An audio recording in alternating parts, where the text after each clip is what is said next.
Good. I locked my cats upstairs, but they know how to open doors. So, And I'm going to also make you the host. Okay. So you should be able to, do anything you need to do. Oh, fantastic. Thank you. Can I see you for a second at least? Yeah. I would like to see some face, at least a face or two.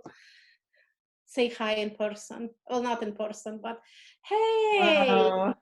Nice to meet you figured out how to do the background difference. Chantel, hi. I just want to say hi really quickly. No, it's nice. It's kind of weird having to do it into emptiness. Yeah. If you want, I mean, I can leave my video on or whatever you need so you can look like. Can maybe you leave your couple of videos on just so that I can get some facial feedback? Yeah, of course. Because otherwise, it's just kind of like the abyss. The abyss, right? Yeah, hold on a second. Let me just quit everything I need to quit here. I'm hoping I went to the office and I took my office computer. Sonia, don't tell anyone. So I have a good computer. Yeah, so hopefully, yeah, it should work fine. Yeah, how have you all been doing? We're hanging in there. I mean, similar to you, just having to pivot. I mean, just everything just uprooted and changed, Yep, so. really, really quick. Yeah, it was funny because, like I was writing this yesterday and today, and I'm like, it's so hard to theorize something that is happening, and is not delayed by, anyways. But thank you so much for having me. It's really, really sweet. Thank you so much for being part of this. No, it's such a treat. At least it's something. Oh my God, I actually see familiar names. Megan? I know. Are you planning to go to NCA this year? I am planning to go to NCA this year. I'm planning to I'm planning to revive my entire research on pandemics. I am going full force with this. I mean, yeah, the opportunity of a life. I mean, it's not opportunity, but you know what I mean? Like suddenly things you've been working on and no one has been paying attention to matters. Yeah. And so anyways, I think I'm going to do some panels on viruses and everything else. You should. It's still happening, which I'm not sure about. I know. So we'll see. I'm still putting together my panel descriptions right now, and I'm like, well. I know. I feel bad. I really feel bad for people who are running it. Everything is just. Yeah. Anyways, it's the least of our problems. Academic conferences is sort of the least of our problems. If I escape this without getting sick and without my family getting sick and without anyone I know dying, I will be happy. Yes, definitely. These are my priorities right now. And also without my kid, without murdering my kid. Priority number one. Actually more my husband, but to be honest. And 1A. When it's gonna die, I'll be him. So but thank you again, Michelle. Thank you, and Chantal. This is really awesome. So, no, of course. Thank you so much. Yeah. Really excited, and people are starting to stream in now. So as folks are streaming in, we would love for you to see your faces if you're comfortable sharing that. If you have a camera, We do ask you mute yourselves, at least briefly, to help with any sort of strange feedback we might get. But it's nice to see, as Dr. Levina said, it's nice to see some faces and some facial interaction as you're doing these sorts of things. So, and we are recording today, so we'll send out the recording once we're done. And if you have questions, y'all can put them in the chat box. I believe there's also a raise your hand feature too, that folks can probably use if you need to. May I just ask to wait to put questions until after I'm done talking? Yes. Because it's gonna get disruptive for me on the screen. Yes. Yep. So, and I will say a reminder about that right around noon when we get started too. yeah, I'll remind people too. Oh God. Hey. You know, Chantal, we're matching in colors. Woo! Red. Oh, red, right? What else are you gonna wear, right? I'm serious. This is the first time I actually like put some makeup on and everything else. It's so weird to do that and then just to go downstairs. Right. Like, I'm in like full gold garb. I don't know why, but you know, I figure like if there is like in fact 94 people, then I might as well like that's more than I get audience I get in real life. So what is the alternative of saying real life? Because this is real too, right? Red. So, oh my God, Susie, I posted online, and so I have some of my former Berkeley students here, which is like such an incredible treat for me, especially like, anyways, because I taught there a while back, 10 years ago for 4 years, and now, anyways, I think I see some of them at least, maybe not. And I see you, Amanda Martinez. I see you're here. Oh, Amanda, where is Amanda? Okay, how do I change any views? Amanda, hi. I'm so happy that you're doing this. This is going to be amazing. I'm so excited. Oh, lower your expectations just a bit, okay? This is fly-by-night operation at this point. This is just random thoughts. So, lower your everyone just lower expectations. Collectively lowering expectations. Oh my God, there is like numerous pages now. Oh, wow. Gosh. That's kind of frightening. Yeah, we should, yeah, it's still a few minutes, right? So there's still good, yeah. Yeah, I'm excited because I've been getting requests to do virtual lectures and classes, and it's a lot of time to do this or to provide recording. So when you said this, I'm like, okay, I can kill like two birds or multiple birds with one stone. And I so appreciate you letting me have this recording. Oh, of course. So kind. Yes, this is my first time recording, and it says it's recording, so we'll hope that it's the case, and we'll see how it turns out afterwards. I wonder if I can record too if I'm a host. Maybe I can start recording when it starts. Yeah, hopefully you should be able to. Yeah. Oh. Okay. Who else is here?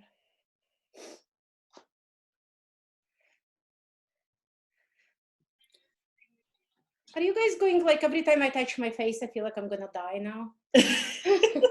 I'm with you there too. Like my nose is tingling right now, and I'm trying my best not to like touch it. I've washed up and I've been nothing but home, so I know I'm okay. I can touch my nose. Would you excuse me? Let me grab a tissue.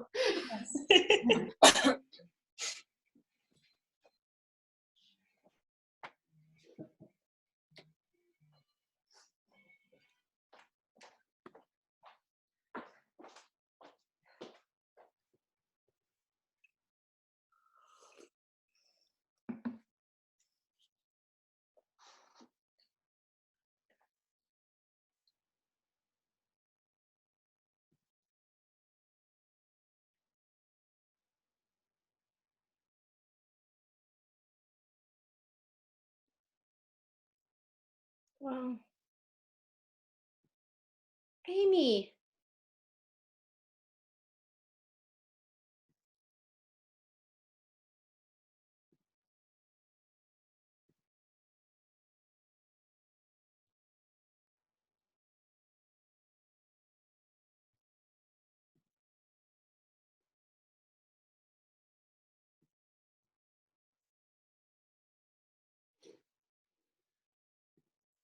Hey, Marina. Amy. Hi. Hi, sorry, it's of my friend from New York. She's in New York City. You're still alive. Yay. Hi, Amy. Yay. Good to see you. Good to This see is kind of you. nice. Yeah. Hey, are you guys okay over there? Yeah, so far still alive. Yeah. That's good. That's good. And Paco is with a little one? yeah, he'll be coming over. Okay, cool. Oh, he's over here. You want to see him? Yeah, sure. Hi, Hi. Marina. Hey, how are you? Oh my God. Hi. Is that his first academic lecture? What? It's his first academic lecture. Yeah. Oh my God. Hi, I'm so happy to see you guys. This is really nice, you know? This part is nice. Hi. It's good to see you. Good to Hi. see you. You. I'm glad you guys are still okay and in one piece. Yeah, still alive. Happy not to go to work. Well, yeah. At least for now. Hi. God. Yeah, it's nice. Get to see people. Yeah. I know. Hey. Yeah. First academic lecture of many. They just had a baby. Oh, Yeah. Baby in the pandemic. There are a bunch of people who just had babies. I yes. know. Yes. It's ridiculous. Yeah. All right. So, Dr. Levina, it is 1 past noon. So we have about 50 folks who've joined so far. Hopefully we'll have other people who are joining us. But I just want to remind everyone, first, we would love to see your faces if you don't mind, and if you're comfortable sharing your faces and you have a video, that would be awesome. It helps to, give Dr. Levina some people to see reactions with, to increase the interactivity. Second, if you wouldn't mind muting yourselves, so that way that there's no unnecessary or strange feedback during the keynote today. And then if you have questions that come up during the presentation, if you'll type them in the chat box, and Dr. Levina will answer them at the end of her talk, and we'll have some more Q&A time then. But otherwise, Dr. Levina, final thing, we are recording, and we'll send out the recording to you all afterwards. So if you have folks who were unable to join today but are interested in viewing, they should be able to have access to that. So Dr. Levina, with that, I will turn it over to you. Hi. I'm going to try to record this on this computer as well. I'm not sure I'm trying to see where I'm at. I'm sorry, I'm trying to figure this thing out. I'm trying to make it so that I come up in a big screen. Michelle, right now you're in a big screen. Is there a way of changing that? You should be able to, I think, pin yourself in. Oh yeah, here we go. I got it. Okay. Okay, I got it. Thank you so much.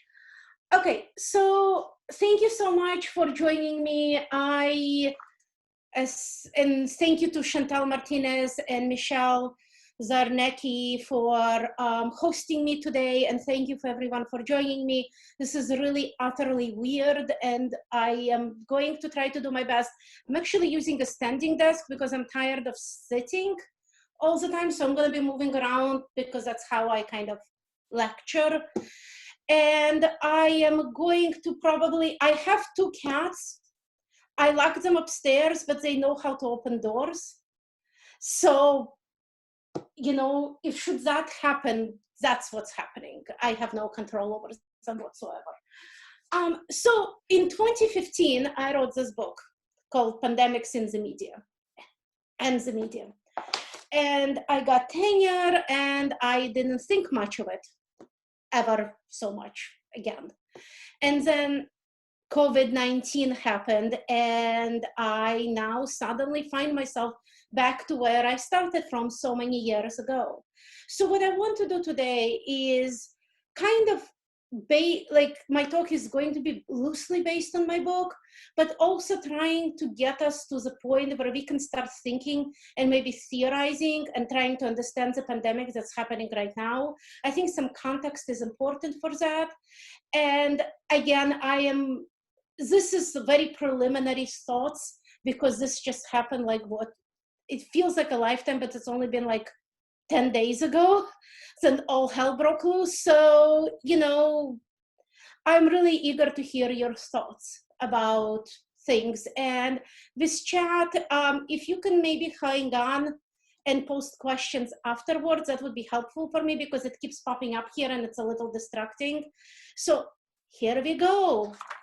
Okay, so let's go back in time to H1N1 pandemic, also known as the swine flu, which started in Mexico in the spring of 2009 and quickly spread to United States and Canada.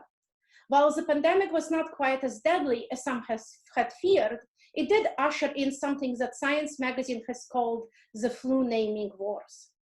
The fraught negotiations in the scientific, political, cultural, and economic arenas over the proper name for that particular pandemic answered the age-old question, what is in the name? Quite a lot, it turns out. The World Health Organization banned the word swine from the description of the influenza, renaming it influenza A or H1N1. A spokesman for CDC in the United States commented on the name change as a response to sensitive and cultural issues in other parts of the world, as well as issues around the name impact on commerce in the United States. Fiona Flack, a spokesman for the World Health Organization, said that while the virus was originally called swine flu, quote, because the largest component of this new virus was actually swine flu virus, it doesn't affect pigs as we know. It hasn't been found in pigs. Pigs haven't transmitted it as we know, end quote. In the United States, the name triggered the ire of the pork industry, have to be afraid of the pork industry, who feared that it would adversely affect farms and industrial pork production. Farm groups mounted a campaign to rename virus North American influenza. The Department of Agriculture issued a written statement and publicly urged the media to stop calling this novel pandemic virus swine flu. The Department of Agriculture symbolically slapped the news media on the hand for perpetrating the term swine flu in reports about the new H1N1 strain of influenza. And around the world, the unfortunate name triggered a number of unfortunate responses. Egypt decided to kill all its pigs, about 30,000, even though there were no cases of swine flu in Egypt.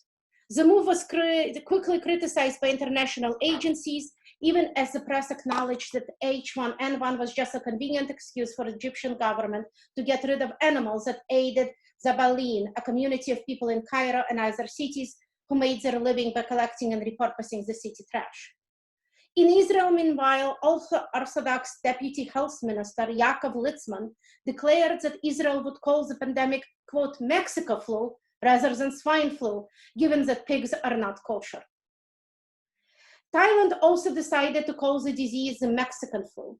That name obviously drew the outrage of the Mexican government, and Mexico's ambassador to Israel, Federica Salas, registered an official complaint, which prompted a retraction from the Israeli government, insisting that it did not plan to change the name of the disease to Mexican flu. These moments of negotiation over the naming and indeed the meaning of the pandemic illustrates 2 points, which I argued in my research on cultural meanings of pandemics. 3 points, actually. The stories we tell about disease matters. The media is instrumental in constructing and disseminating these stories, and mediated narratives of pandemics are rooted in global flows of meaning, policies, commerce, and populations. After all, pandemics are by definition global crises. In her influential book on the HIV/AIDS pandemic, How to Have a Theory in an Epidemic, Paula Treichler, who just happens to be my dissertation advisor, and this is an absolutely brilliant book, I think one of a kind, and I recommend it more than I recommend my book by a lot. calls the meaning, definitions, and attributions produced by HIV/AIDS a semantic epidemic or an epidemic of signification. The term signification borrows from the work of Ferdinand de Saussure, a Swiss linguist who argues that language does not merely describe the world, but rather organizes and gives it meaning. Saussure argued that the linguistic sign, as comprised by the signifier, a physical representation of the sign, and the signified, a mental representation or a concept, is arbitrary. In other words, the process of attaching a signifier to a signifier is not guided by any inner or discoverable properties of the sign, but rather by the linguistic community or the culture in which that articulation takes place.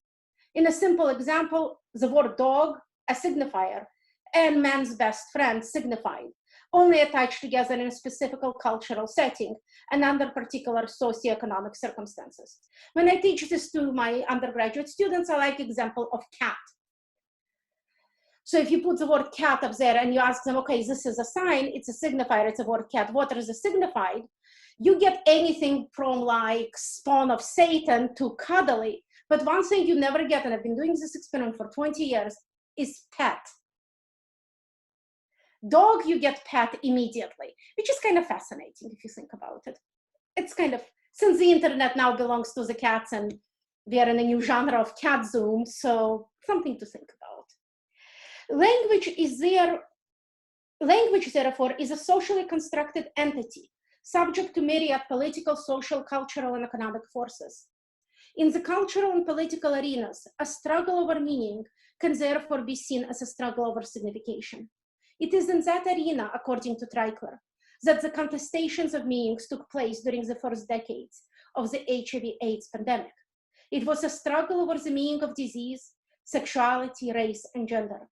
In other words, it was a struggle for signification.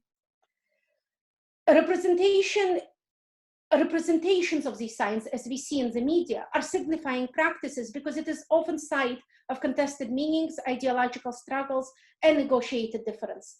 Representations of disease signify various sites of ideological struggles, be it over the images of differences or the portrayal of disease as a failure of character, to consideration over whose lives matters and whose don't. The book I wrote was first and foremost an engagement with the construction, management, classification of difference in the global context of pandemic. This book addressed what it meant culturally, politically, and economically to live in an infected and diseased body, be it a national, a global, or an individual one. It is a preoccupation with the very principle of difference as a material and embodied entities that led me to write this book. I wanted to explore exactly what it means to live, love, and govern in the time of a pandemic, in a global environment where flows of commerce, politics, and scientific knowledge are essential to distribution of resources according to previously established principles of difference and otherness. Moreover, if pandemics are the issue of global security, then mediated representations of pandemics constitute subjects in global environments as a response to global crises. In what Duffield and Waddell refer as biopolitics of global governance, mediated representations are essential in translating and making sense of difference as a category of subjectivity and as a mode of organizing and distributing resources. We can see the struggle over signification as a cultural and mediated determination of which stories are told, which ones acquire the status or authority of truth, and which ones dismissed outright. These stories are always mediated. In the current mediascape, we understand the world predominantly through the eyes of the media, be it film, television, or the internet. Moreover, I argued in this book and throughout my entire research that horror narratives and their monsters, be they vampires, zombies, or whatever else you want to call them, are essential in our culture's process of determining how diseased and infected bodies get classified and managed in the time of pandemic, as well in defining what it means to survive and perhaps thrive as a human or a monster during a contagion. So what I want to do now is to offer these sort of two snippets of sort of cultural narratives. One based on the movie Contagion, which got really super popular recently, and which I wrote about in this book way before then. And second of all, to consider what it means to think about what we are living through, both in terms of the risk society, but also in terms of zombification of the nation and of the disease. So I want to play with these two ideas together as a way of offering us to think about difference and change and allocation of resources and all of these things that are popping up right now as we are experiencing, as we are living through this pandemic. If I had a title for this talk, which I do not, I would have probably titled it based as an homage to Paula Treichler's work, is How to Live Through a Pandemic. Which, by the way, I'm totally doing this in the future. If I ever write another book, it'll be dedicated to Paula. So the film Contagion, which was made in 2011, opens with a cough and ends with a handshake. In between, it is a story of the world struggling to keep itself infection-free in the age of globalization, and a story of security and governance in the time of pandemic. The movie illustrates that as a global crisis, pandemics demonstrate both the anticipatory nature of risk and the immediate biopolitical problem of governance. When Contagion was released in 2011, it was the subject of reviews, not only in the usual entertainment and film magazines, but also in numerous scientific and public health journals. Since the filmmakers laid claim to a relative veracity, these reviews wanted to know if the portrayals were accurate and if the science was good. Overall, the reviewers were satisfied with both. For example, a publication, Nations Health, a publication of American Public Health Association, said that the science is really very good. We took the sequence of known viruses and we modeled them and morphed them into this new virus, but everything you see is biologically plausible. The security, and Scott Burns, the film screenwriter, said about the process of making this film, I became acutely aware of how there is a shared health of a society. The securing of that shared health is what I refer to here as biosecurity of the population, or what Lakoff and Collier calls the various political and technological interventions and efforts to secure health. Contagion portrays the zoonotic transmitted from animals and humans virus as a threat to the shared health of the global community. The threat is a direct result of globalization, both in the origin of the disease and in its mode of transmission.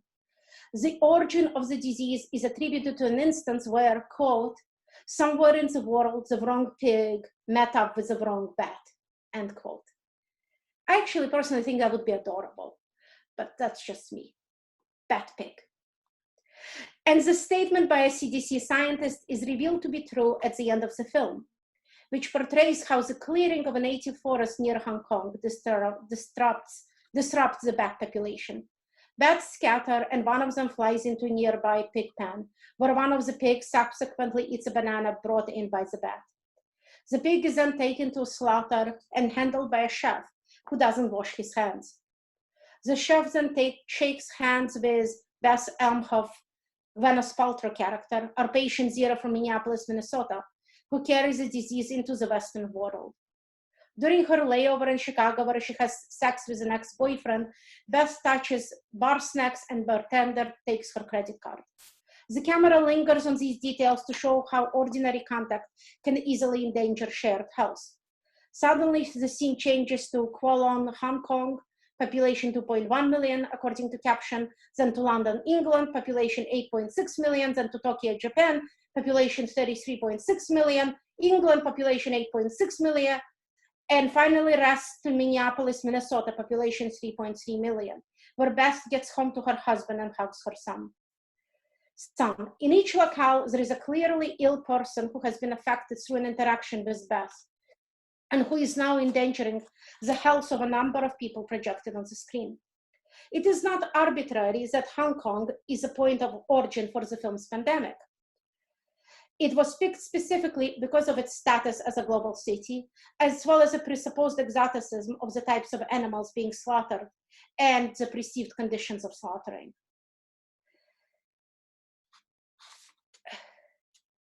Where am I? Okay, here we are. All of these instances, all of these screenshots, which is, by the way, are very much echoed in the current coverage of the current pandemic in the media, are all a part of what Wald describes as the imagined communities formed by disease.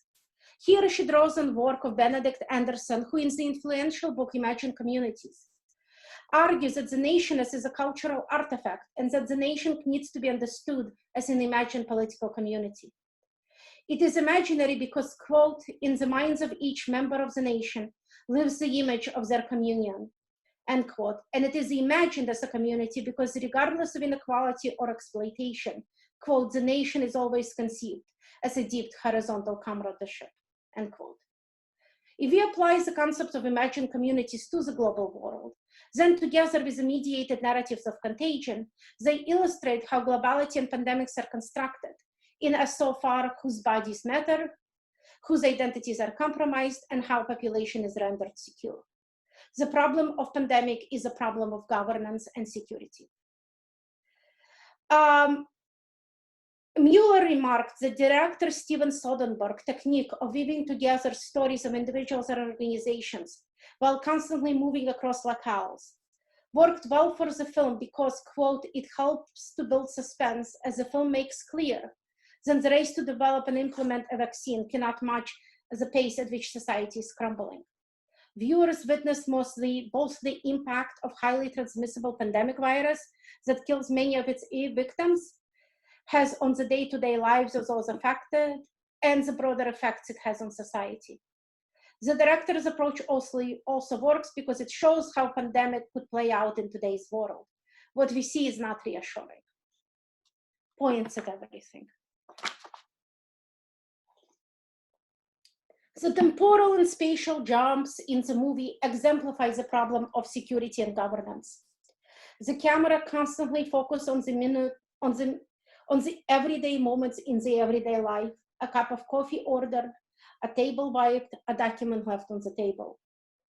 As Mueller argues, by letting the camera linger just a little too long on a bus rail or a cup of coffee in a cafe, Soderbergh helps viewers appreciate how fast a virus such as this can spread.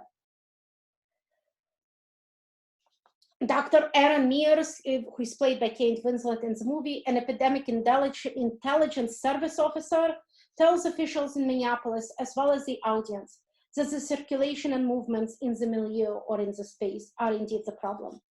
She explains the concept of fomites as a transmission from service. Quote, the average person touches their face 2,000 or 3,000 times a day, 3 to 5 times every walking minute. In between, we're touching doorknobs, water fountain, elevator buttons, and each other. Those things become fomites. And as I just remarked when we started, every time I touch my face, I feel like I'm going to die right now.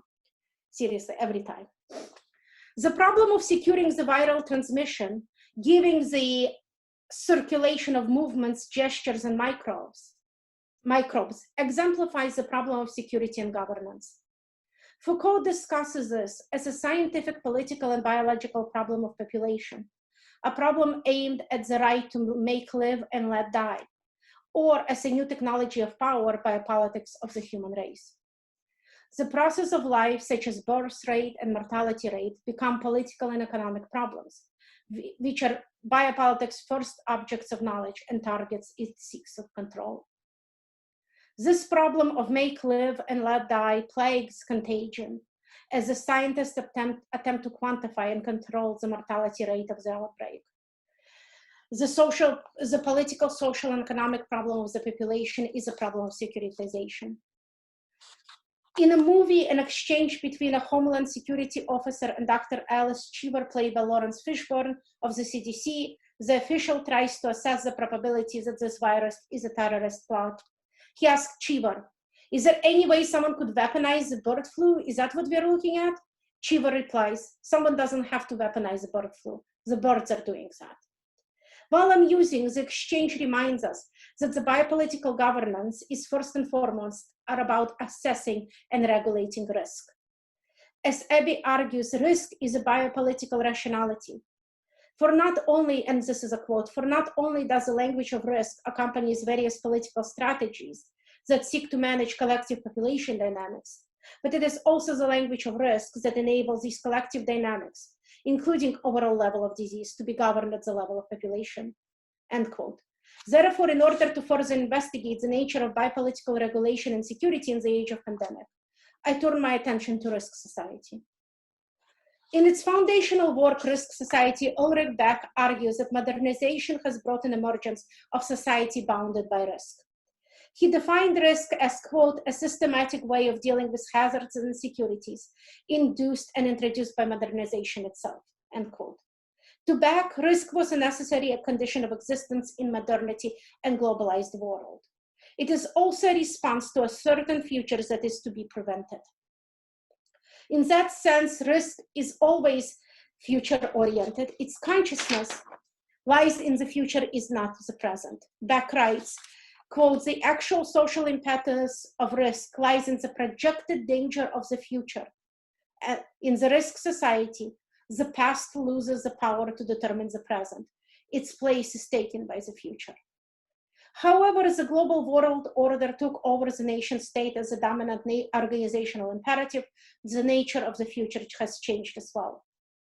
No longer contained within the static boundaries of the nation state, the future has become dissociated from particular attempts to secure or fix its emergence. As Beck and Levy argues, these new horizons of future expectations are connected to the global diffusion of risk iconographies. In other words, as the future became global, it also became diffused, unpredictable, and uncontained. It has also become resistant to previous guidelines put in place to avoid a particular catastrophe. At the same time, narratives of pandemic put an emphasis on any local virus, infection, or disease as a potentiality for global ruin. Our common headline in local, national, and international news emphasizes the global dangers of a local threat and vice versa.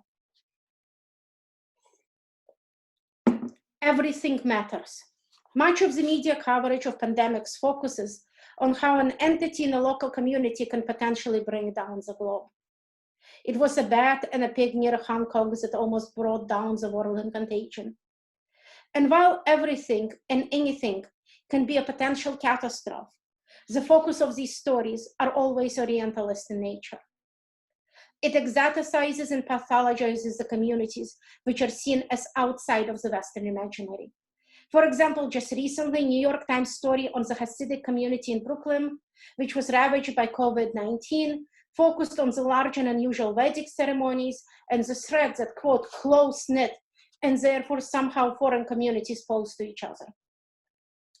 At the same time, Trump's insistence on calling COVID-19 a Chinese virus, while reprehensible and obviously racist, has also demonstrated that the stories we tell about pandemics matter in how we anticipate and respond to a risk.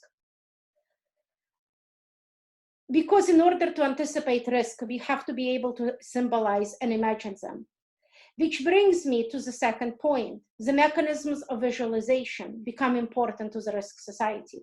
In other words, how we visualize pandemics matter in how we respond to it.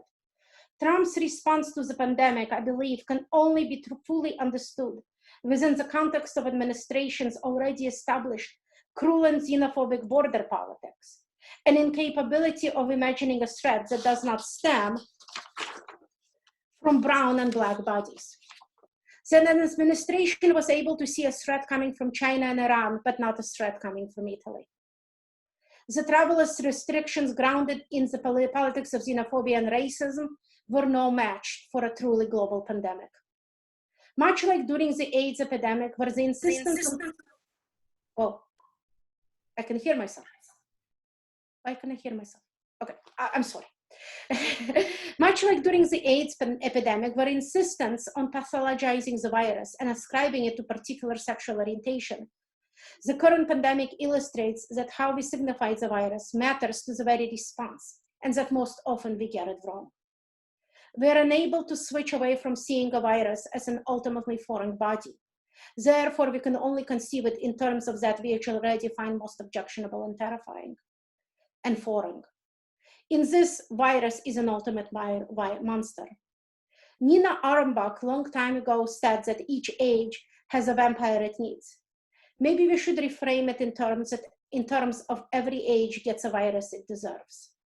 So what does it matter if ours is COVID-19? For this, I believe we must turn to zombies. In May 2011, the Center for Disease Control, the CDC, posted a preparedness guide to a zombie apocalypse on their blog. The blog post proved to be so popular that in 2 days, the website crashed. The blog post read, and I'm reading from the blog post. I would have put it on the screen, but too much technology is not always a good thing. There are all kinds of emergencies out there that we can prepare for. Take a zombie apocalypse, for example. That is right, I said zombie apocalypse. You may laugh now, but when it happens, you'll be happy you read this. And hey, you may even learn a thing or two about how to prepare for a real emergency. In movies, shows, and literature, zombies are often depicted as being created by infectious virus, which is passed on via bites and contacts with bodily fluids. The rise of zombies in pop culture has given credence to the idea that zombie apocalypse could happen. In such a scenario, zombies would take over entire countries, roaming city streets, eating anything living that got in their way. The proliferation of this idea has led many people to wonder, how do I prepare for a zombie apocalypse?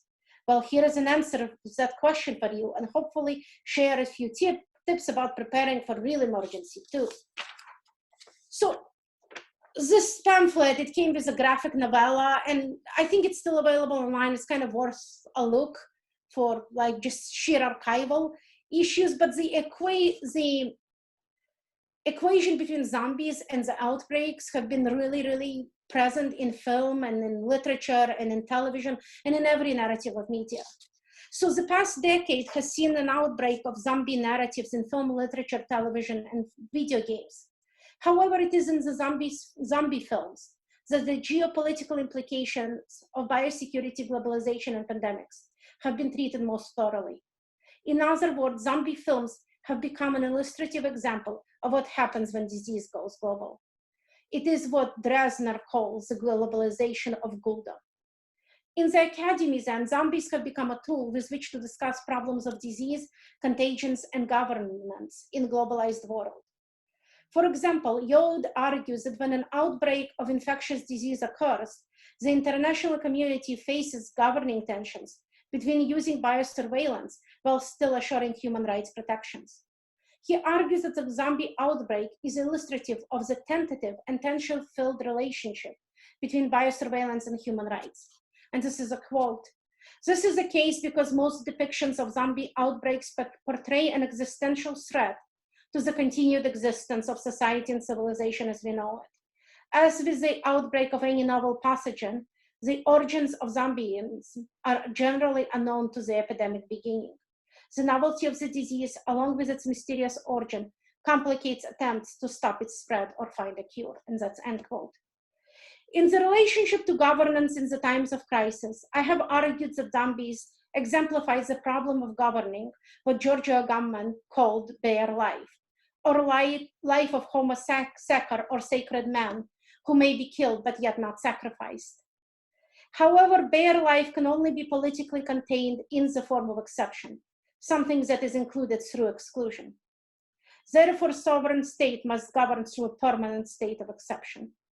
Agamben gives an example of modern totalitarianism as, quote, as the establishment, by the means of state of exception, of a legal civil war that allows for physical elimination, not only of political adversaries, but of entire categories of citizens who for some reason cannot be integrated into political system. End quote. However, he argues these practices have extended to other governing regimes. And quote, since then, the voluntary creation of permanent state of emergency, though perhaps not declared in the technical sense, has become one of the essential practices of contemporary states, even so-called democratic ones, end quote.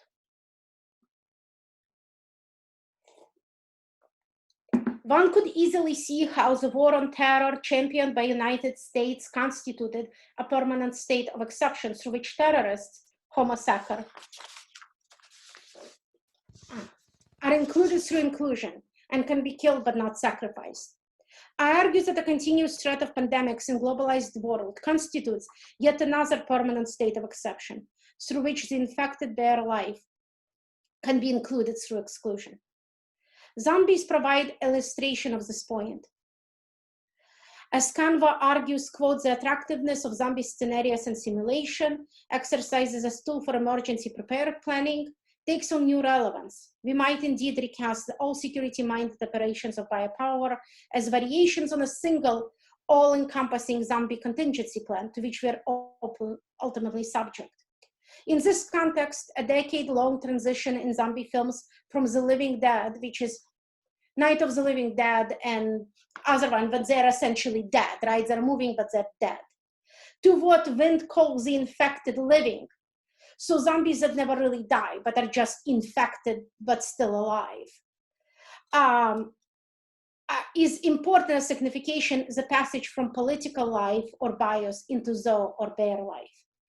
And in this conceptualization, bear life or zoo is a life that can be killed, but it doesn't have the credential of citizenship to be sacrificed. So it just can be eliminated with no credit, no real reason. It's just the disposable bodies of any war. That's kind of how basically to understand this. The 28 days later started this trend continued with 28 weeks later, quarantine, and most recently World War Z, and this continues on. So it's not so much that people die, you bury them, then they come back and they're zombies, right? It's more that they become infected and then they just live in their infected state. In other words, we are not cast out as humans, but rather drawn in as zombies. Zombies or infected living are included through exclusion, but as they're drawn in, they produce spaces which then become permanent states of exception. In other words, the infected living way of life becomes our way of life. Zombie films as narratives illustrate the problem of governance in a global pandemic or in a permanent state of exception. I argue that these films illustrate the underlying geopolitical anxiety of the global pandemic. It is the fear that a pandemic, if it spreads far enough and fast enough, will alter our way of life as we know it, ushering what Agamben called permanent state of exception and forever changing the landscape and governance of the world. In other words, we are afraid that a zombie pandemic will usher in a zombie nation. I must admit, when the news of COVID-19 first hit, I wasn't taking it seriously, partially because it didn't seem to be very deadly. Surely, I thought, the media exaggerates, it likes a good story. I found myself somewhat in agreement with our current president, which should have been my first indication to run the other way.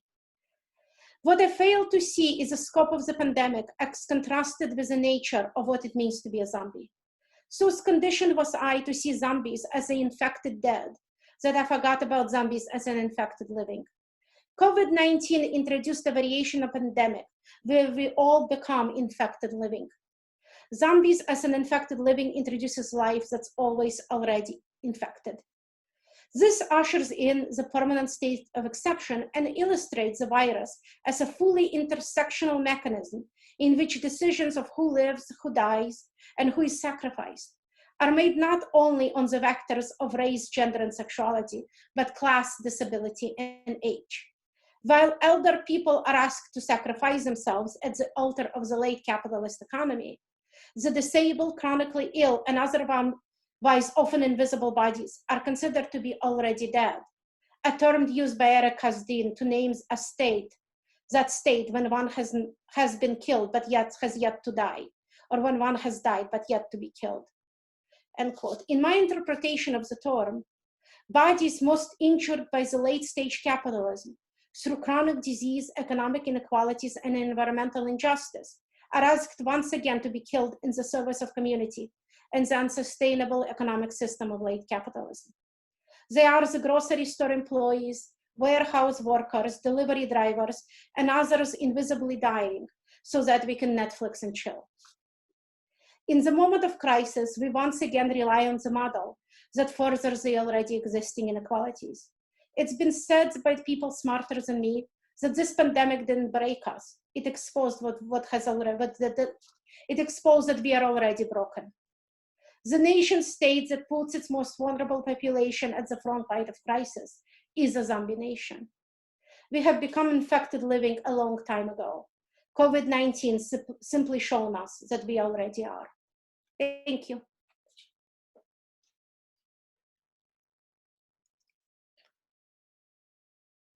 All right, so if any of you all have questions, go ahead and put them in the chat box, and we'll start answering those. As hopefully you all have some questions. It's your opportunity to put some things in there.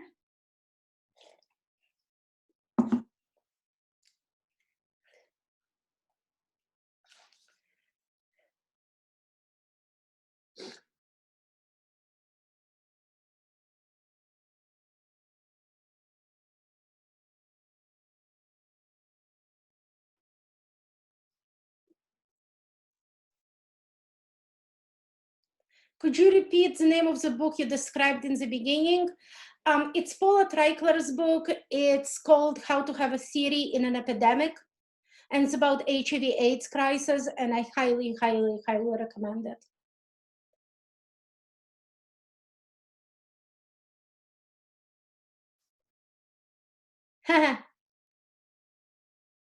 Mandy. Hi, Mandy. It's my colleague. You would, of course, I would expect this question from you. Do you think that this pandemic is going to result in us blaming animals and all that would go with that? Oh God, where is my crystal ball? Okay, I don't think so, partially because I think that depends which animals, right?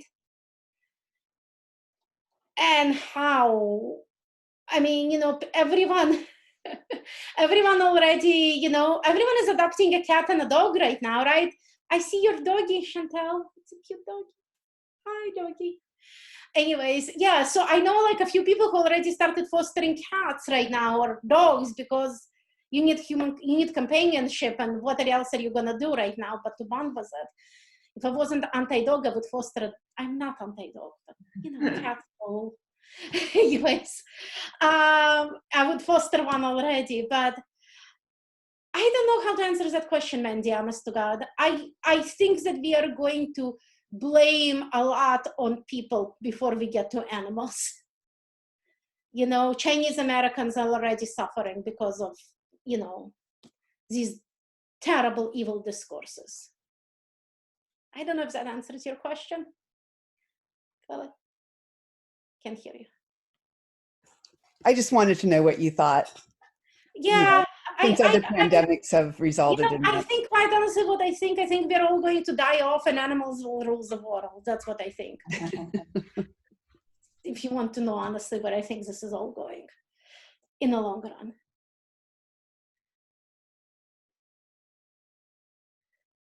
Okay, so this is a question from Ethan Caranta privately to me. How did you become interested in the subjects of pandemics and the media?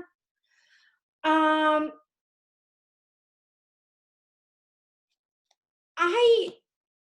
went to my PhD program, specifically to work with my dissertation advisor, because I was so interested in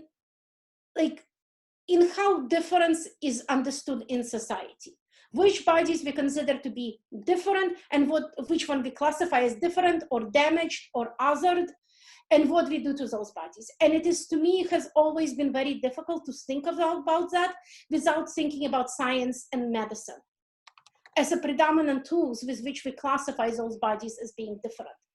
And we don't always talk about it that way. And, now we are, because now it's become obvious. But to me, that those two things have always been deeply interconnected. And any sort of understanding of how certain bodies are managed as different without understanding the scientific, medical, and technological context for it and how they shape the way we understand difference is impossible. So this is why I started working on those topics, and as this confluence of disease and identity, essentially. And then pandemics, quite honestly, this was just an opportunity. I had Peter Lang approach me for their series on global crises in the media, and they said, hey, you want to write a book about pandemics? And I said, sure, I need to get tenure. I write a book about pandemics, so I wrote a book on pandemics. And I literally put it away and I forgot about it until 2 weeks ago. So if there is some sort of research lesson in all of this, take it. I don't know what it is. Okay, do I get anxiety researching this? Especially now that you've seen these films and know what the outcomes are. I mean, I just have generalized anxiety as everyone else does. Research to me helps me. Like being able to sit and like think through this was actually kind of a blessing, because, you know, we intellectualize, you know, academics have a way of intellectualizing that which we are most afraid of.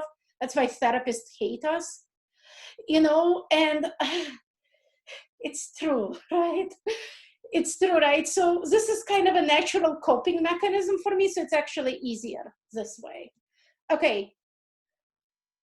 Could you comment about the risk of general population watching movies such as Pandemic and assuming too much of it's real rather than going to CDC and other health organization? People know often things they know more about topics such as medicine, law, history, because pop culture media, and we really don't know the full issue. I will say this right now. Right now, I am terrified that people will listen to the President of the United States. Like movies and TV shows and other things are like the least of my concerns right now. If they would watch the movie Contagion, I believe that that's somehow more scientifically accurate than anything that Trump has been saying in the last, like he's literally going to kill people.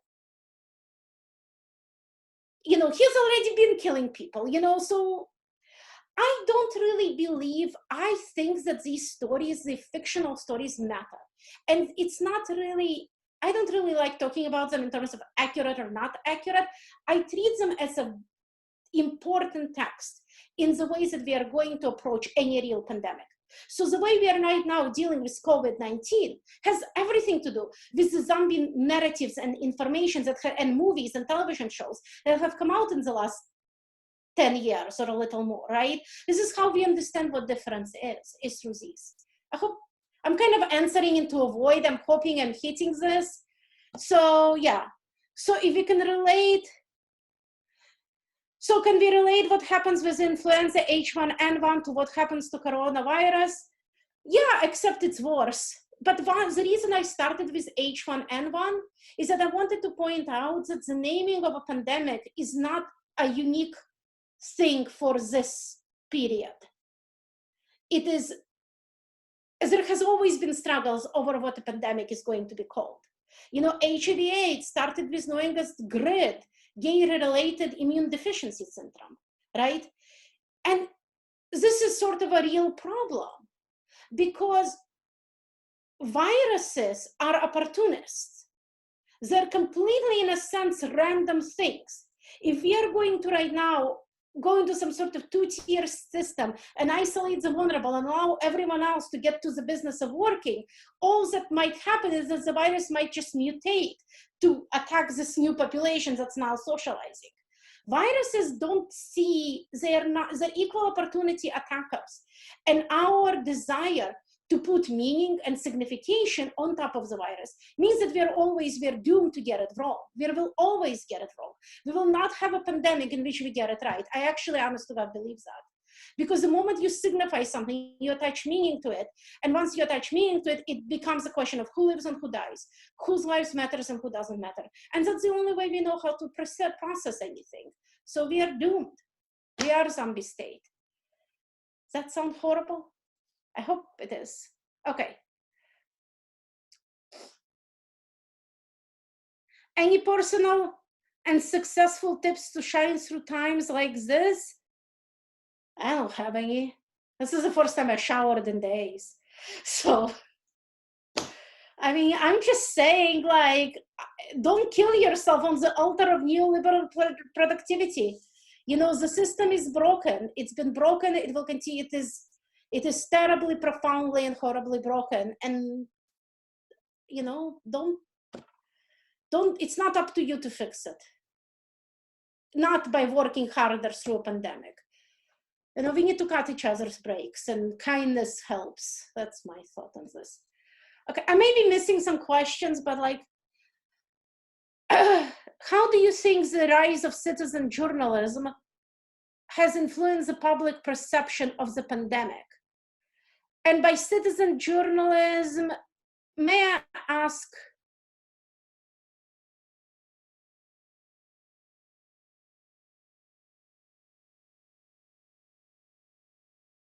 Can I ask what you mean by citizen journalism? Yeah, I was just referring to documents coming through social media. So, for example, we've seen a lot of really popular cases that have gone viral from Italy of Italian residents giving firsthand accounts. How do you think those firsthand accounts have shifted our perception of the coronavirus? That's a very good question, and I don't know yet.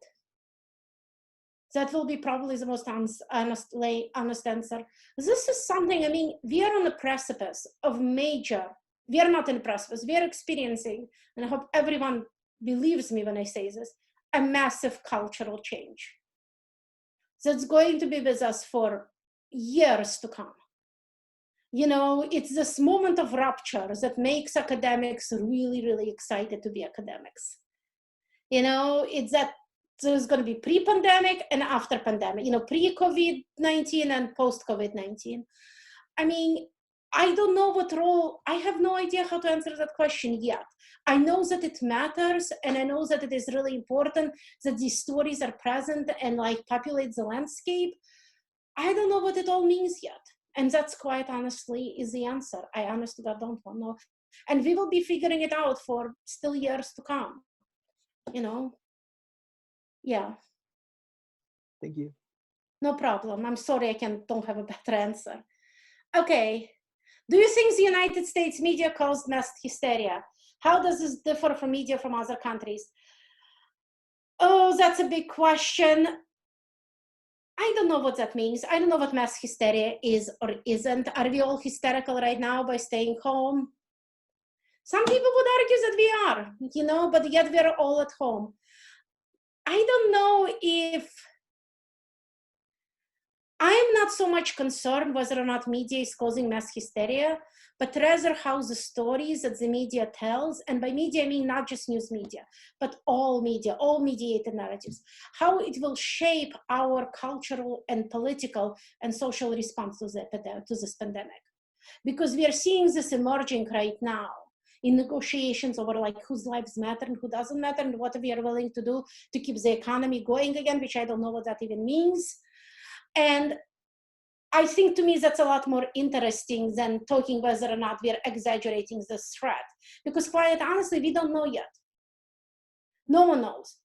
And yeah, I mean, I am on the side of caution. I don't want to see a lot of people die. So, you know, Fauci, he said, like, it has to look like we're overreacting. And I don't know, I kind of agree with him. Do you see cultural production shifting in terms of topics or productivity in response to this, especially knowing that cities are traditionally centers of cultural development and that they're highest risk for spread of infection? You guys ask very good questions. It's interesting because social density is good. It's good for the environment. It's good for diversity. It's good. Social density is good. Right now we see New York City being hammered and other socially dense areas being hammered by this virus because of the density. I, again, don't know if it will change anything.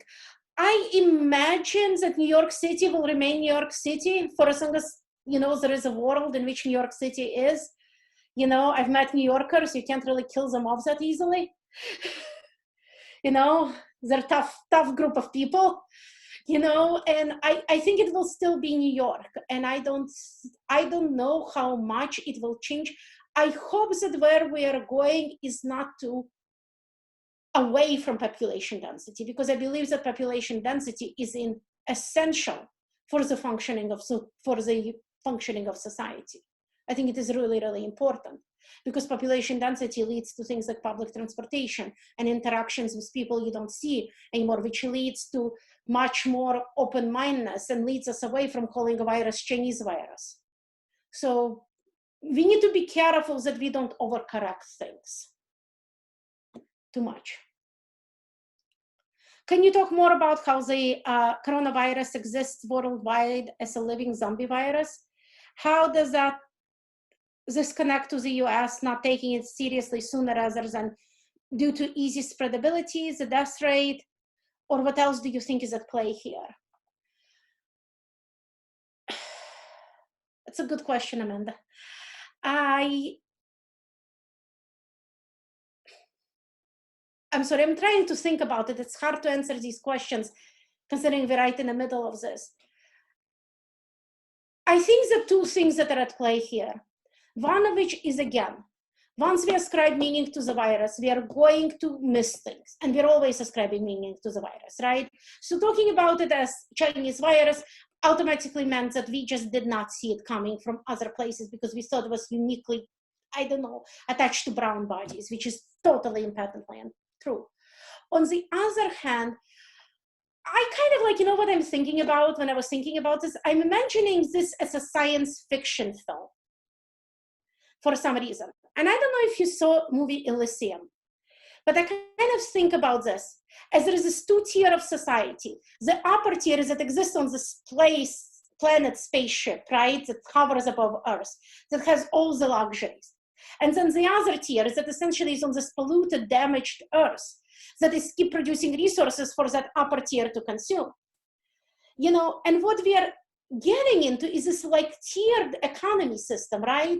Where those whose jobs are seen as important enough or whatever, privileged enough, we get to stay home in bubbles of some sort, right? And we get to order takeout, and we're supposed to order takeout because that's good for the economy, right? And we're supposed to order people to go shop for our groceries, right? And so there is all this invisible labor that's happening in the down tiers that we are not paying attention to, right? That is essential to like, so that's what they're talking when they're talking about two-tier society. Make no under illusion. They can coach it whichever way they want to, but it's either all of us together or none, or it's a two-tier society, that's what you're talking about, right? So you can imagine the world, right, where so ravaged by these pandemics, where essentially the zombified, like, living state essentially becomes just the way of life. We assume certain risk that some of people will die, right? You know, because they're already the infected livings, they're already always dead, because they've already been damaged by the forces of the global economy. So, and then the rest of us who get to live, right, in these bubbles. And don't ask me how many glasses of wine I had when I came up with that. It's all, you know, we all do what we can. But I think what we are seeing is essentially, our response to this pandemic is so rooted in already existing ideas of economic inequalities that all of us, including everyone in this chat, have accepted as being unquestionable. That we are easily slip into the stay home and other people will bring you groceries. That's good for people. That's good. And it is, right? So on one hand, it is, right? It's better this way. But on the other hand, we have to ask ourselves whose lives are seen as these like bare lives that just don't matter, that can just be sacrificed. Not even sacrificed, but just killed, not even sacrificed. Because they're not dying, people are not dying for service of anything, they're just dying for takeout. Anyways. Based on this research, is there anything positive about pandemics? Well, the ozone layer is clearing. It's good for the environment for us to stand still, apparently. So there is that. I mean, that's actually true, right? I mean, there are studies that are now popping up that saying that this is actually kind of good for climate, which is kind of interesting. It's again, this evaluation of, I don't know, that's an interesting topic of research. If someone researches that, it'll be cool. Let's see. Jessica, it's one of my Berkeley students. It seems that there is another virus circulation, the brain virus of the Trump Murdoch propaganda network. The infected become monsters who don't want to consume our brains but are driven to harm us. Can you comment on this narrative? Hi, Marina, long time no see. Hey, it's nice. Get to see some of my former students. Okay, can you explain a little more what you mean by that question? If you unmute yourself. Plus, I get to hear your voice, which is always Oh, hey, long time no see. Great to see you. good to see you. More about it's another virus that's out there. It's another pandemic that's already been engulfing our country since 2016, and you know, it's this oppression against data, and you know, this complete disregard for science and scientists, and you know, healthcare professionals. And to me, it seems like that's the real pandemic here that is killing us, not necessarily the COVID-19. And I'm just wondering if you could comment on that. Yeah, thank you. And I see a cat butt. That's also, there is a cat tail and cat butt. I love cats, cat butts and these things. Hi, cat. Anyway, sorry. I get excited about cats sightings and these things.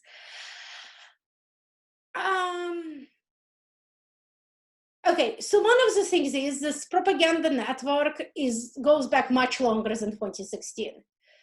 I think back in Berkeley days, I was showing you video of like, what is it, Outfoxed, about Fox News and how it's like spreading this dissemination.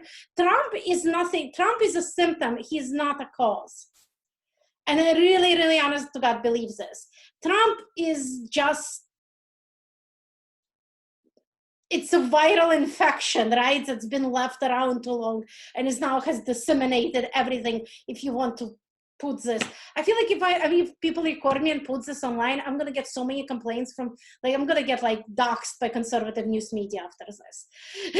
So anyways, but I find it interesting that the people that Trump seems to be harming the most, and the Murdoch Network and Fox News, are its own base. You know, so people who are like out Liberty University, Jerry Falwell, got them all back together, right? So it's really interesting that in some ways, this misinformation campaign is essentially set to kill mostly people who are mostly listen to it, which again, I don't know what to do with, but seems kind of important here, that there is this infection, that the idea that the economy is somehow like needs to be revived, that the zombie state of the economy needs to be revived to the point where nothing else sort of matters, because that's what causes us all to be zombies, not this virus. I think it's a really different way in which Trump and Fox News conceptualize of what is destroying us all versus to what other half of population conceptualizes of what causes us all, destroys us all. And I think part of the problem is that you have these very different narratives at the same time coming from these very different authority figures, and who people listen to really matters nowadays. So, you know, if Trump on April 11th says, let's all go back to work, what do we do? I don't know what happens at that point. And you know he will do it.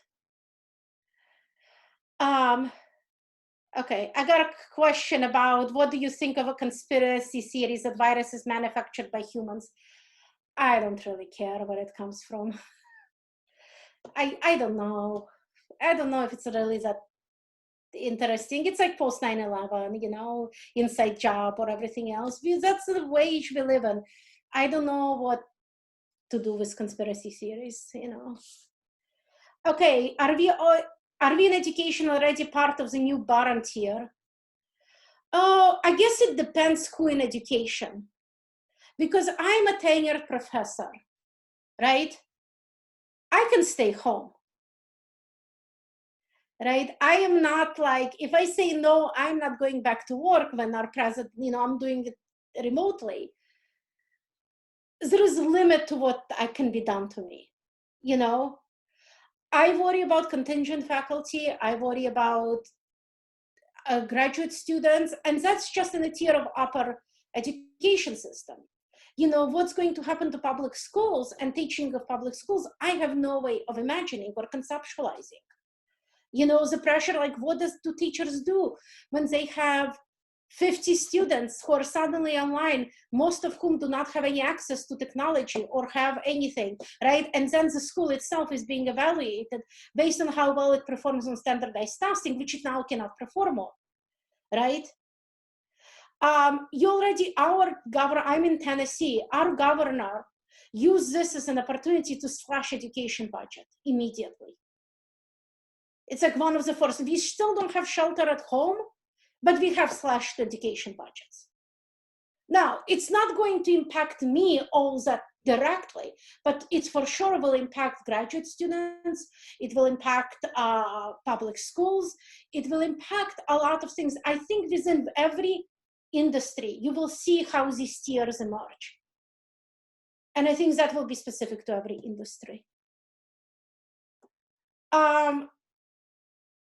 So our aesthetics of all of this is interesting, masks specifically. I wonder if you have any thoughts on how masks influence and are influenced by culture and cultural perception of virus. And we're looking at a sci-fi aesthetic future where we all wear masks and trench coats and everyone has spirit animal companions and can smell viruses. Hey, hi, Michael. That's nice. I get to hear people. Anyways, so I was going to put images on the screen, but I am not a power Zoom user. And I decided, since there's a lot of people and connections can be weird, I decided not to share my screens with anyone because, hi, doggy. Sorry, get easily distracted by animals. So it's actually really fascinating. So the images of the masks, right? So right now in Time magazine covers, everyone is wearing masks, right? And if you look at zombie pandemic imagery, it's also the same imagery of people wearing masks. There is a protest right now, like people standing with a sign saying Trump lies, people die, also wearing masks. And I think there is an aesthetic to it. And it's an interesting aesthetic of sort of this idea of what it means to protect the body and how the masks in themselves signify both danger but also protection and symbolize how we are able to conceive again of what it means to function as an individual body, because the idea there, right, is that you put the mask on and somehow you put a barrier on and somehow the society is staying away, right? So the global health no longer matters, right? You have gloves, you have masks, and now you're protected, even though every public health organization says that masks don't do anything because most people don't know how to put them on right. And unless you're sick, you really should not be taking supply away from hospitals and other people who need it. So I think it is interesting as yes, it's an aesthetic of both anticipation of risk, but also this idea that we're putting this on and somehow we are now protected from the body politic. We're protected from the society. These are just preliminary thoughts on this. We see generations that frequently interact via social media, and yet many young folks have decided to continue travel for spring break. Can you speak to the positive impacts you have seen from the media during this pandemic? Are there particular media sources that you have seen as impactful? I tend to stay away from 24-hour news cycle. In general, I think that's a good idea for mental health. Like whatever this is, pandemic, no pandemic, because 24-hour news cycle has to generate content. So it gets really scary really fast. I read mainly New York Times and Washington Post. I try to find some local information on what's happening in my county, for that issues. I feel like print media, but like things that have to actually be proofread, and it's not like some dude on TV just saying things that pop into their brains, is maybe a little less panicky right now. In a sense, that's what I'm paying attention to. Also, I think social media has done really well in shaming people away from beaches and other places. So good job. Shame, shame, shame. But one person got the Game of Thrones reference that I can see. Speaking of positive environmental impact, what would you say to those people who take the position that this is indicative of population control necessity, and this is a positive thing?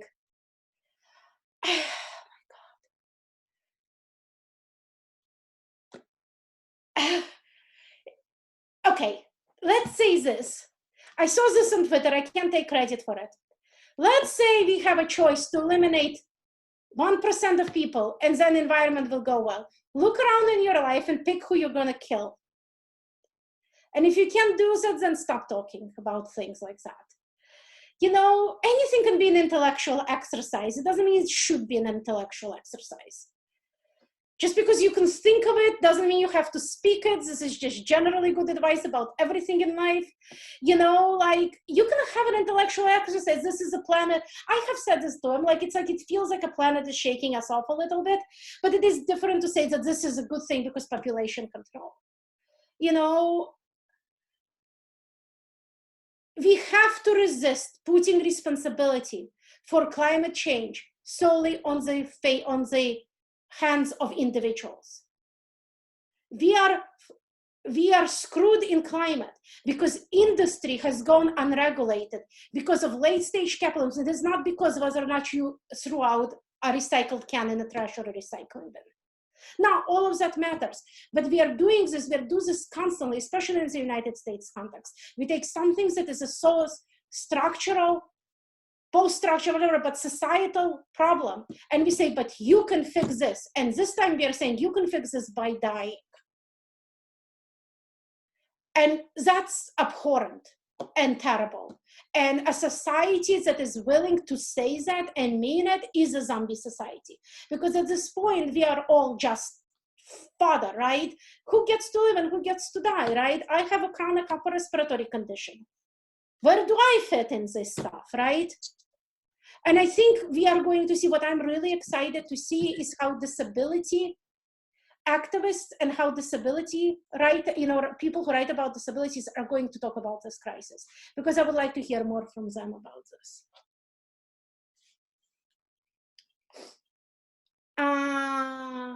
Where am I?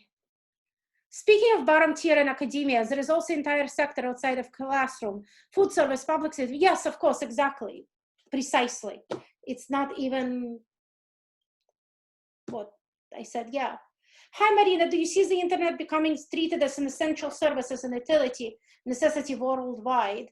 The new definition of essential services and needs even in times of pandemic. Well,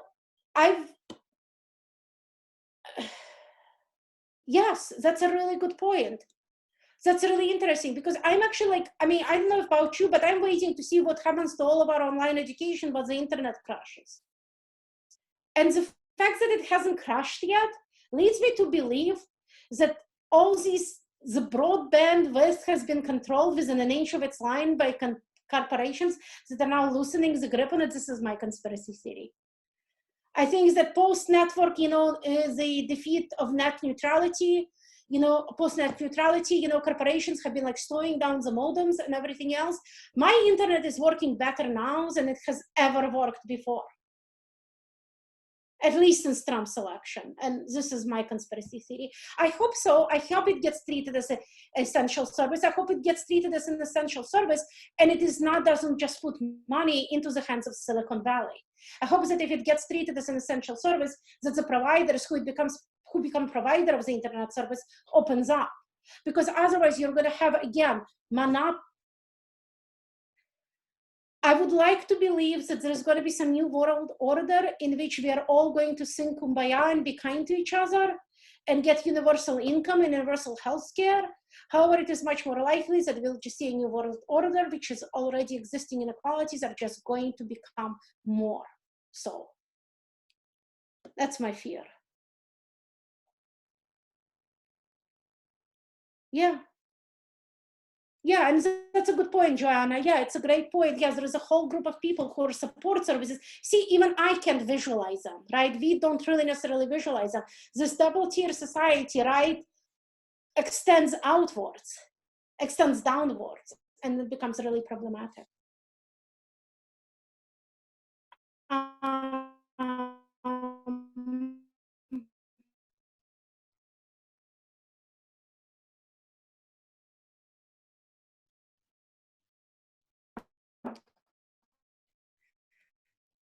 Anyone else? We have time for a couple more if anyone wants to ask anything. I'm gonna see who else is here on this type. A bunch of people I don't know. Yay. Stimulus bill. I'm not an expert in such things. I'm glad that something is happening. I mean, I haven't really even, I need to figure out what's going on with it. I don't know what I think of it. I think there should be more. I think there should be universal income for everyone. And I think that the non-essential services still, you know, my mom still has to go to work. She's 68 years old. She works for Methodist Foundation, which is this like hospital foundation that like writes foundation. I don't know why she's in a hospital building. I don't know why she has to go to work. It's a nightmare. How do I feel about media coverage about, oh, I hated that so much. Democrats blocking the stimulus bill.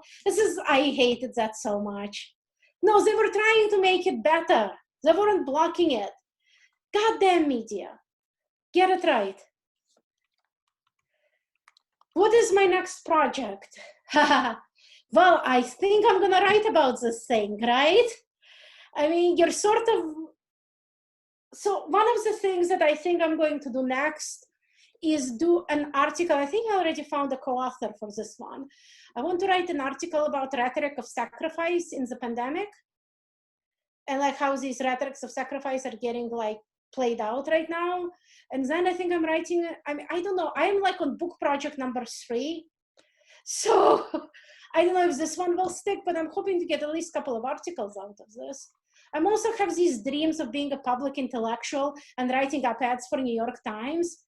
But then I'm director of graduate studies and I have a class online to teach and I have a 7-year-old who needs to be homeschooled. So we'll see if I have time to be public intellectual. I also, quite honestly, if everyone could stop posting on Facebook how like, oh my God, this is our opportunity to like reclaim peace in our lives and bake and like slow down. I have been the busiest I have ever been in months, right? I have barely eaten, I have barely slept since this broke down because suddenly there is no such thing as online learning for 7-year-olds, but yet here we are, right? And you know, I have a family, I have parents here in town who are older and who are relievers on childcare. You know, you have to, anyways, I have a chronic illness, I have graduate students who are freaking out. So please stop. No one has time to bake blueberry bread. If you have time to bake blueberry bread, please mail some to me. I beg you. If you enjoyed it and you have time to bake, I will take your baked goods. I will DM you my personal address. Seriously. You know, it's such a privilege, and I keep thinking about how that work is gendered too. How the work of childcare and everything else in the pandemic is always, you know, we're all feminists, but, you know, I still do the bulk of it. So here we are. Okay, so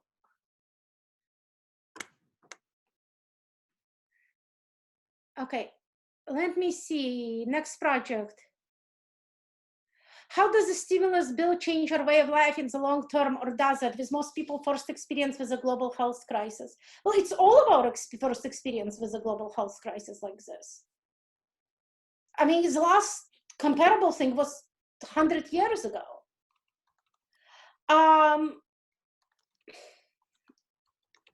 Okay, again, I hope that we start living in the age of democratic socialism suddenly. I just think it's going to be more of the same, even worse. But I'm a pessimist. I'm not even a pessimist. I'm 45 years old. That's what I am. Okay. There is those that believe that the whole coronavirus is nothing but government trying to control us. And there's those that don't think it's something as bad as it actually is. Everyone even throwing corona parties. There's people throwing corona parties. Oh my God. It's not charitable to say what I want to say to them. So I will refrain. Because what I suggest we do to help others and ourselves is be kind. Be kind and be patient. I think kindness is an underestimated virtue. We should try to be kind. You know, even when it's hard to do so. And that's something I have to remind myself as well. Also, one of the things that I suggested, I hit pause on my student loans right now, even though I still can technically afford to pay them, because I would rather donate money to the Mid-South to our local food bank. So suggest directing some of the funding away from the bills that maybe you can negotiate and direct it to help the community. That's something you can do. So, later for 2 months, Rochelle shall be receiving a stimulus check. Oh my God, people are just evil. I don't even have any other concept for this. More silly questions that popped into my brain. Do you think that vampires or other monsters could potentially be viewed with a pandemic lens? Yes. I bring you to literally everything I have ever written and talked about. Yes, absolutely, completely and totally. Yes, monsters are about epidemic and pandemic. I have a chapter in here about vampires and HIV/AIDS. There's a whole chapter on zombies. I teach a class on monster films in which we talk about this, talk about appropriate class to be teaching right now too. And yes, all of the connections, everything together, they're all together. Monsters and, hi Grayson, by the way, I know that person too, yay. And yes, so everything. What I'm really stoked about in some way, shape, form, I'm stoked when Hollywood can get back to work and make movies again. Because I want to see them. I want to see them so badly, because I don't know about you, but right now I cannot watch something that is not either apocalyptic or horrifying. Because if I watch something normal and people are like touching and kissing, I'm like, oh my God, this seems like a world with concerns and issues so far beyond, you know, that's what it means, a real point of rupture. So all I've been doing is just watching things about pandemics and horror stuff and everything else. Not that I have time to watch all that much, but my next watch is Kingdom, which is a South Korean like zombie drama. Kind of interested in this.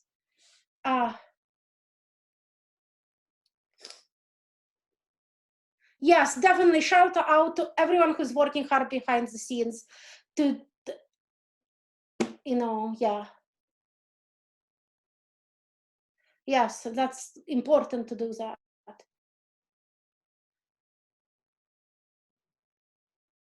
Wow. Yes, it is important to shelter in place to keep ourselves healthy and keep everyone else healthy. And I hope everyone here is doing it. Texas, she went on a view around the few walkers. Behavior is very zombie-like. Yeah, Kingdom on Netflix. I just said I was going to watch that. Tamara, hi, Tamara. Also one of my former students. I feel like it's a good thing if it's 10 years later and they still want to hear me talk. So it means I did something right, at least. Anyways, and Tamara. Anyways, and I don't know, we have time for one more question, or I can just let you all go. Or actually, I don't have power to do that, so Michelle would have power to let you all go.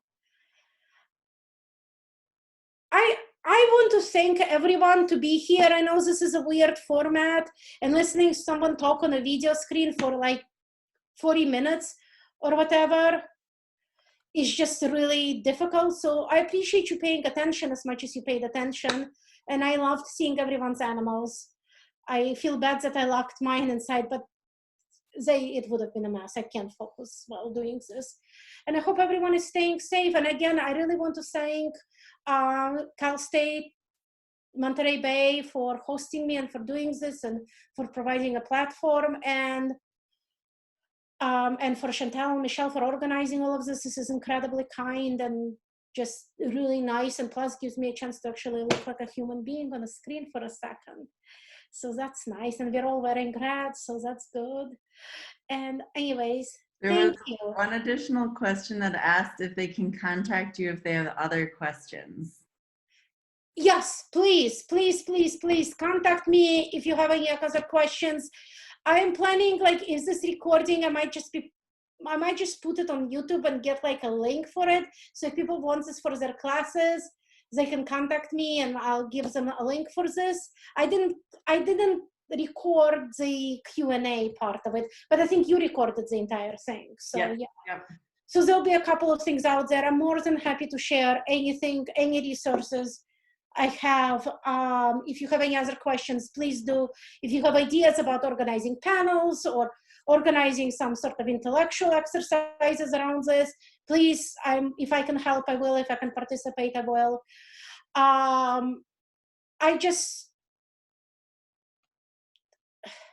someone wants a link with questions and answers, yes. So we'll have that. I hope we have that. And I mean, I'm doing my best with email. It might take me a day or two to get back to people. If you don't hear from me, email me again. It's just because it's like 300 emails in an email box daily almost. So, but it's good to see everyone, and it's good to see and familiar faces. Yeah. Thank you for coming and doing this. Oh, my email address. Okay, I'm gonna type my email address here to everyone in meeting, and my email address is mlevina@memphis.edu. Here we go.